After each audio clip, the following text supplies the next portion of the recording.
Merry meet guys, welcome back to my channel.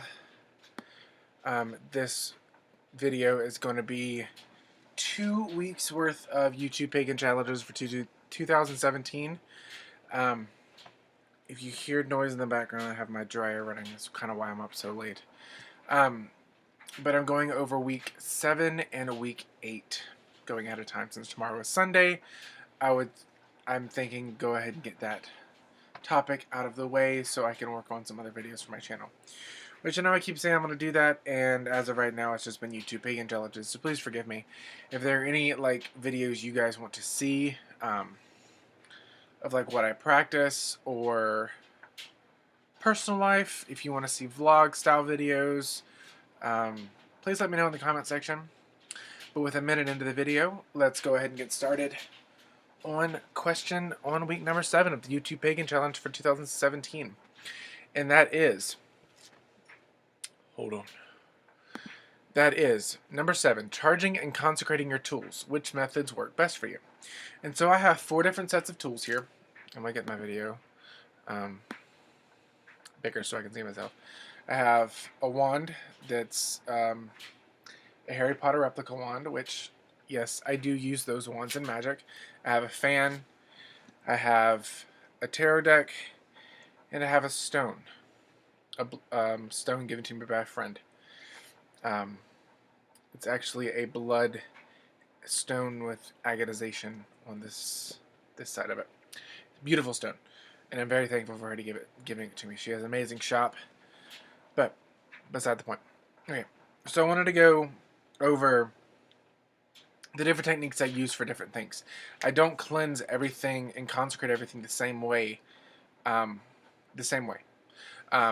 Each particular item, depending on what it is consecrated, charged, and cleansed in whatever order: cleansed, consecrated, charged, cleansed, then consecrated, of course, depending on what it is. So let's start out with the wand. I have not done anything magical with the wand. This is actually Sirius Black's wand. It's a recreation from the studio props from Disney. Actually, I got it from Barnes and Noble for like 29 bucks. I don't know why. I like the ones. I got this one. I got Luna Lovegoods, and I got Professor Trelawney's. And I also have James, Ron Weasley, and Newt Scamander.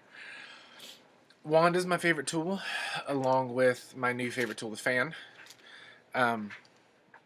But the thing is, it's my favorite tool, but I don't really use it unless I'm outside. Like if I'm inside, I do not use a wand. I use my finger or I use my fan. But beside the point, how I would cleanse and consecrate this is what I would do is I would create a. I wouldn't use a sage bundle. For me, I think sage bundle is for cleansing the area.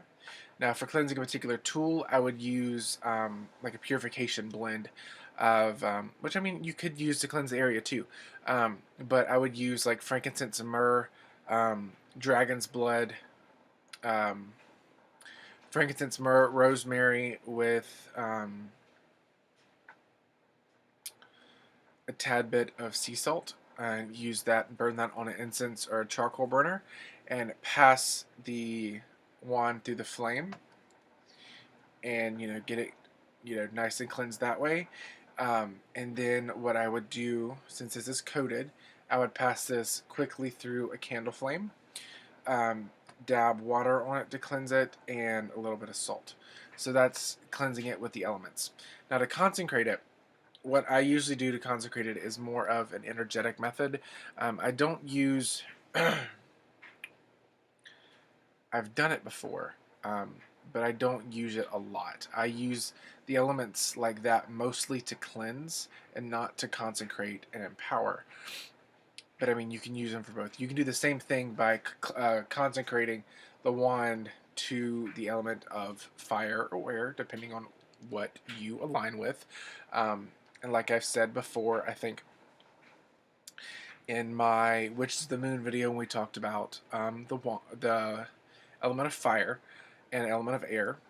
In the tarot cards, I represent the wand as fire, the staves as fire. But in magic, I represent these guys. These guys represent air, summoning, bringing things forth. You know, accio and all that all that jazz. I was gonna say bullshit, but I'm a Harry Potter fan. I don't know why I'm saying that. So what I would do with this is I would actually, with it being pure and cleansed, I would hold it in my dominant hand and push my energy through it until I feel that it is going throughout the entire like what I'm doing now. You can also cleanse that way. You can get rid of negative vibrations, in my opinion, by pushing your energy all the way through the item, making sure there's nothing left in that item but your energy. Since these tools are an extenuation of yourself, you could do it that way. You can visualize yourself breathing in white light and blowing the white light on it to cleanse or consecrate it. You can do the same thing with the fan.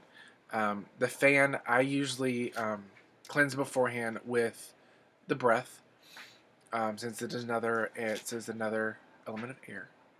I usually cleanse it with breath, so cleanse it with breathing in white light and blowing out, breathing in golden light and blowing out the golden light to cleanse and consecrate the fan for magical use. And I do think I have a video on how I use fans in my magic. If you guys want a further in-depth, I don't know if I talked a lot about it. I have to go back and look. So, but yeah, so that's how I get this one going, and how I consecrate it. That's cleansing. More how I consecrate it with these tools is I actually use them. I know a lot of people think that you need to consecrate your items before you use them. I think the act of using them in magic, where your energy is flowing through your tool, when you're talking about tools, not when you're talking about stones or tarot decks. I think those are two completely different things. So when you're talking about tools, I think the act of cleansing them when you first get them is very important, just to get any of the negative vibes that people have dealt with when they were either in the factory or being made, or wherever you bought them from. Getting rid of those vibes when you bring them home is a very important thing to do if you're going to use them in magic. But when you are using them in magic, I think the act of using them and pouring your energy into them is consecrating them and bringing forth your magic, and it's more of a representation of a tool, an extenuation of yourself. So that's my opinion on consecrating and cleansing of tools. Now, going on to tarot decks, I am a bit more... I do not do the elemental cleansing for tarot decks, just because I find the elemental cleansing can sometimes be damaging to the cards.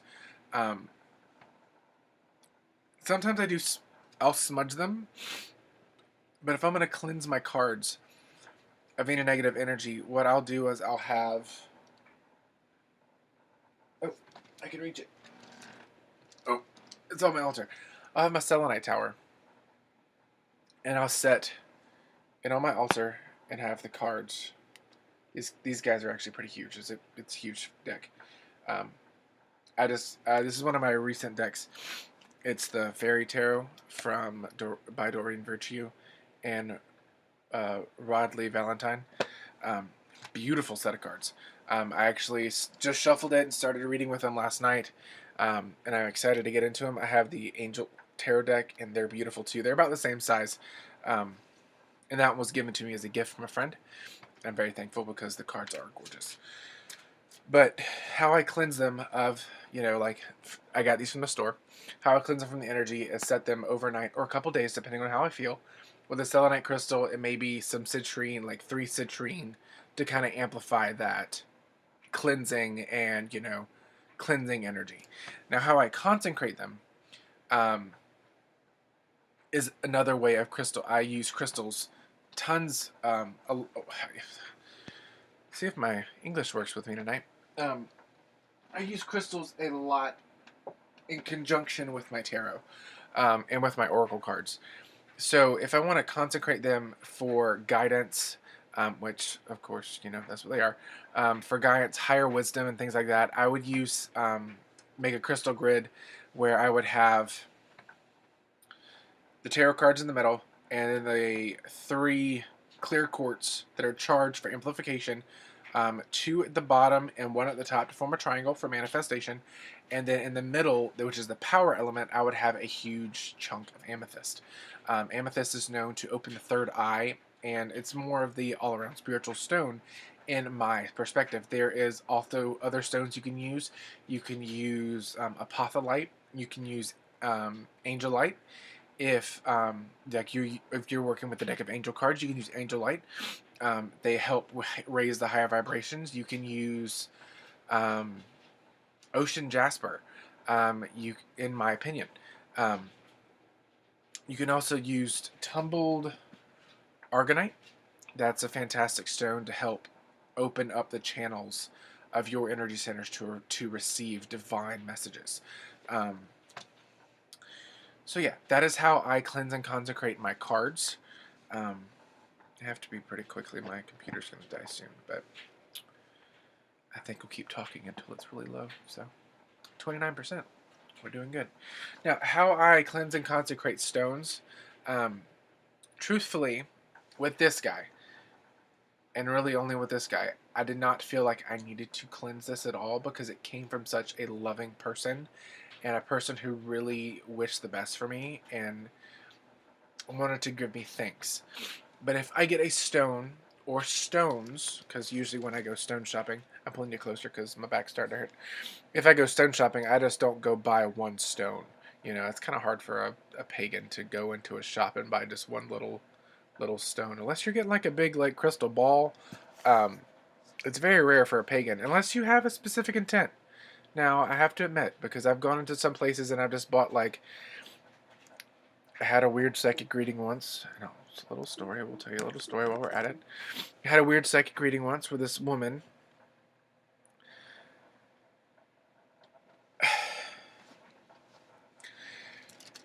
she's attuned with stones, but she doesn't know enough knowledge about stones to really help you. She just has this feeling that you need this stone.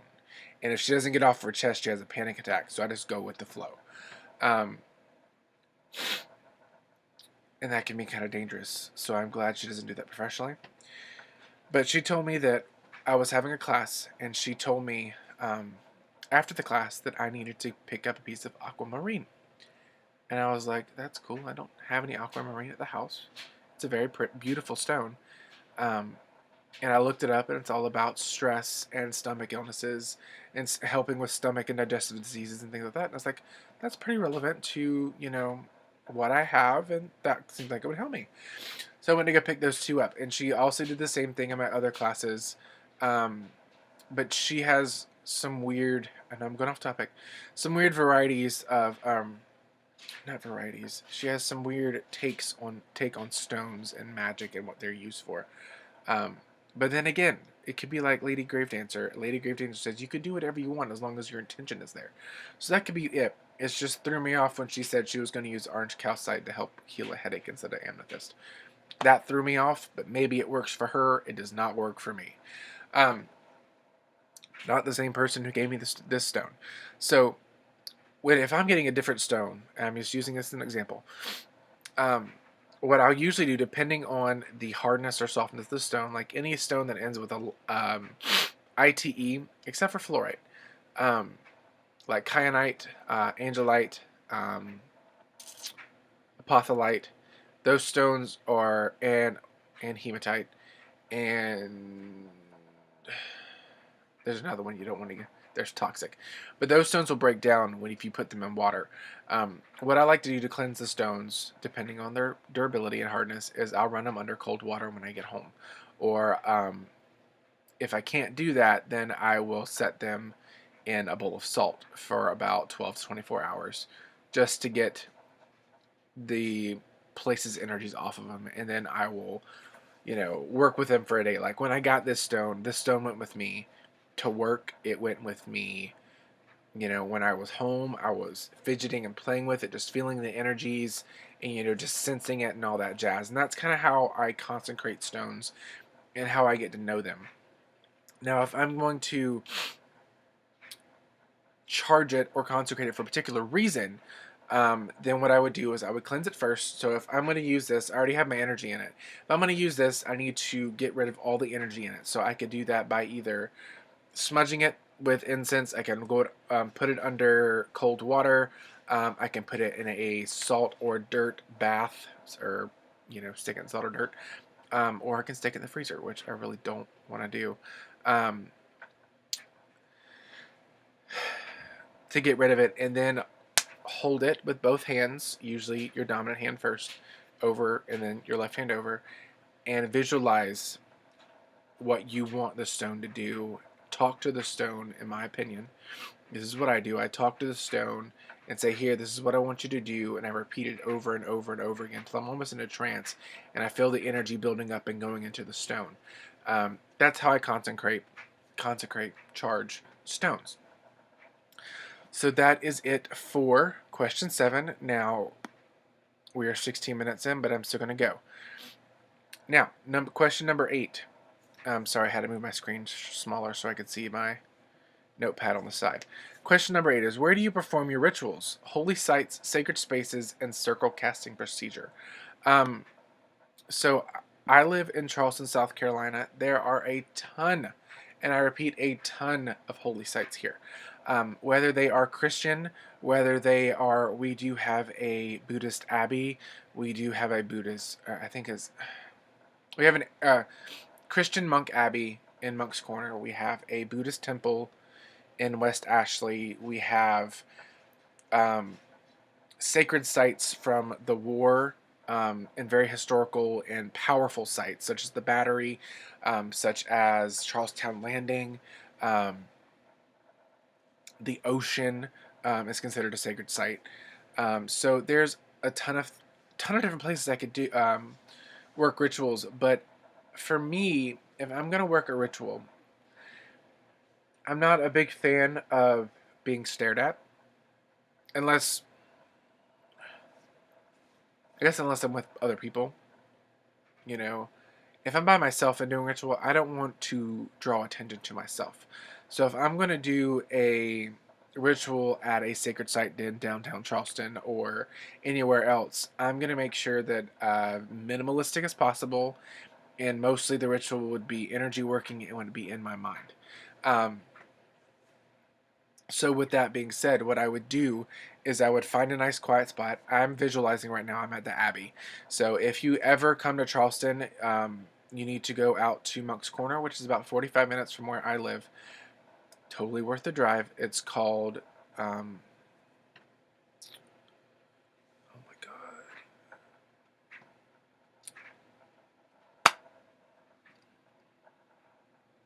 Strawberry Chapel, and that's the haunted site, and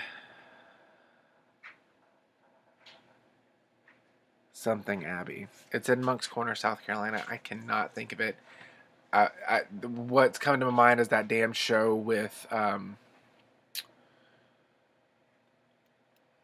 show online, Downton Abbey or something like that. It'll come to me later. But I'm visualizing myself there, so I'm just gonna say that I'm there. So if I was there, I would find a bench or some place that's kind of out of the way, like maybe sitting on one of like the low brick walls. I have my book bag with me, just for like snacks and stuff to ground myself after ritual. Have like a stone or something in my hand to help me keep concentrating, and I would just go into a light meditative trance. Make sure I'm safe first. I almost had it, tip of my tongue. Make sure I'm safe first, and then go into a meditative trance, and then I would cast a circle around me in my mind, using whatever technique I wanted to use at the time, whether it be seeing angel wings wrap around me, see a hedge of rose bushes or sunflowers wrap around me, white light, blue light, golden light, green light, whatever I was working on. There's millions of circle casting techniques you can use with your mind and energy-wise.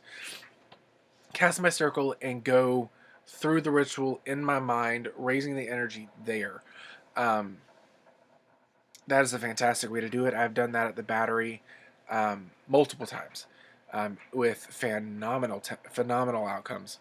But what I usually love to do is actually have stuff at home, because I feel that right now my home is my castle, you know, kind of like protecting your castle. So I like to do stuff, not really so much near my altar. Um, don't get me wrong, I love my altar and I love my altars, um, but they've kind of become clutter for space, and that's really big on me, um, because I've been, when I got over this a really bad um, flu-like illness, I just haven't really got the energy to, on my days off, to clean. So, but I digress. So what I usually do is I use the stove as my main working area, and I work mostly candle magic and work spells over the stove. Like if I'm going to make a mojo bag, then I'll create it in the kitchen and then I'll bring it to my altar and have it in my altar, so my partner's energy doesn't get influenced with it or anything like that. But if it's just like little candle magic spells, or when I say, I don't mean little, but I mean like tea lights or chime candles that I've charged and are working, I'll have them on the stove in like a fire safe area, or fireproof, like on plates or something, um, and watch them burn down, and then read the candle that way. Or if I'm gonna do a like what I have done before and done like a ritualesque outdoors, is I would go behind the house I live. We have a backyard-esque area, and it's pretty it's a pretty decent size. I think we're about 30 feet away from like the woods, and we have all the way down the trailer, and there's the neighbor that's right behind us. They don't have a window that's facing that way, so it's basically private unless someone walks around the corner, and which I've never had happen. And usually I do stuff at night. I don't really do stuff during the day, because in South Carolina during the day it's either hot and there's mosquitoes, or it's sunshine and cold. And when I get in ritual, I tend to my body heat rises. So I do it at night, and I know that sounds weird, but night it's cooler, or colder. And if it's really cold, then I will just go out there with my cloak, because I know that I will get really hot during ritual. I will take my jacket off and throw it on the ground. So I'll go out there with my cloak, or I'll go out there without a cloak. Um, and I will cast my circle, have incense on the ground, sticks in the ground, so you see smoke going up, and have like all that going. I'm not really big on having candles outside, just my personal preference. And I work magic outside my backyard, and it's usually for protection against storm, against burglary, protecting mine and my partner's vehicle, protecting mine and my partner's, the house itself, our everything. Um, and so I usually do the protection stuff outside. Now, as for like when I do healing magic, I usually work that inside the house, and I usually go into meditative state, either in my bedroom where you see me now, go into a meditative state, and I'll do different healings for those who have asked, or for my family, or for my partner, or what have you. So um, this has been a long video, so I hope you guys enjoyed this video. If you have any comments, questions, or concerns, please leave them down below in the comment section. I love hearing back from you guys. I love if you guys have any topics, anything. I am going to be doing I want to do a Book Witch episode soon, but I don't know, I just haven't had the urge to read. I've more like wanted to practice, and I guess that's a good thing, because last year I read a shit ton, which is what made me want to do the Book Witch series. I read a shit ton. And this year, I kind of want to put my spiritual practice, into practice. So, we shall see. We shall see. But if there's anything you guys want to know more about me, or any questions, comments, concerns, what have you, please put them below in the comment section, and I will get back to you as soon as possible. I try to respond within the time that you post the message. I get it on my phone, so I can respond pretty quickly. Hope you guys have a great have a great Sunday. I'm going to try to post this tonight. Have a great week. and I will see you guys next time. Many blessings.